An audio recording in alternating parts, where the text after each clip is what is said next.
কালকে তামিম ইকবলকে নিয়ে সাকিব আল হাসানের পোস্টটা আপনার কেমন লাগছে? আমার ওই পোস্টটায় না মনটা শান্তি হয়ে গেছে। তামিম ইকবলকে নিয়ে সাকিব আল হাসানের ওই পোস্টটায় মনটা শান্তি হয়ে গেছে। যেখানে তার কালকে জন্মদিন ছিল, তিনি পোস্টে একদম লেখছেন যে তার জন্মদিনে তিনি খুশি না, কারণ তার বন্ধু, তার সতীর্থ অসুস্থ, এই জন্য। মানে কত বছর পর তারা তারা যে বেস্ট ফ্রেন্ড ছিল, তারা যে ভালো একটা বন্ধু ছিল, এটা তো আমরা সবাই জানি, যারা ক্রিকেট ভক্ত, ক্রিকেট প্রেমী, এর বাইরেও যারা আসছি মোটামুটি জানি তারা যে কত ভালো বন্ধু, কত ভালো বেস্ট ফ্রেন্ড ছিল। কিন্তু কোনো কারণে, যে কারণেই হোক, সেটা শেষ হয়ে গেছিল। কিন্তু কালকে সাকিব আল হাসানের যে পোস্টটা, এই পোস্টটা দেখে না পুরনো যে ওই ফিলগুলা, যে সাকিব তামিম একসাথে যে ওই দিনগুলোর কথা খুব মনে পড়ে। হয়তো এরকম একটা দিন, এরকম একটা পোস্ট দেখতে পারছি তামিমের অসুস্থতার জন্য, কিন্তু এইটা আরো আগে দেখা উচিত ছিল। এটা আরো আগে দেখলে আরো বেশি খুশি হইতাম।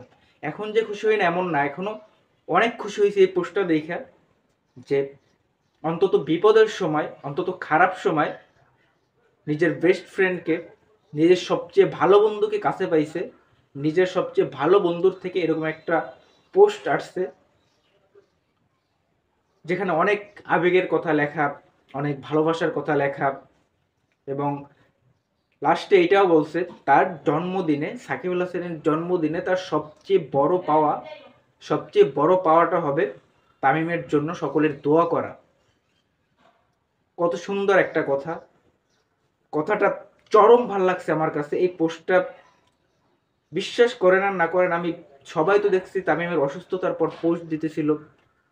আমি 2-3 বার খেয়াল করছি সাকিব পোস্ট দেয় কিনা, সাকিবের কাছ থেকে একটা পোস্ট আসে কিনা।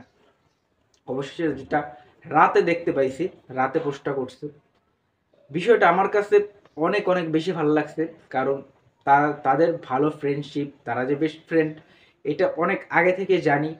আবার এটা শেষও হয়ে গেছিল অনেক কিছু বছর আগে, সেটা আবার কোনো কারণে ঠিক হইল।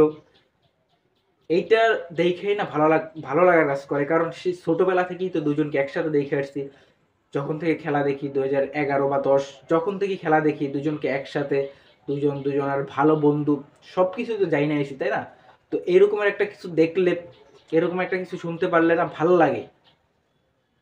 তো যে কারণেই হোক, যে পরিস্থিতিতে হোক, তামিমের খারাপ পরিস্থিতিতে হোক, অন্তত তাদের ফ্রেন্ডশিপটা আমার মনে হয় যে এখান থেকে আবার সেই আগের, সেই 2010 সালের দিকে যে ফ্রেন্ডশিপটা দেখছি, কারণ আমরা তো 2010 সাল থেকেই খেলা দেখি, বা তাদের ফ্রেন্ডশিপটা এর আগে থেকেই, কিন্তু আমরা তো জানি 2010 সাল থেকে, মানে আমি জানি, আমি 2010-11 সাল থেকে খেলা দেখা শুরু করছি, তখন থেকেই জানি।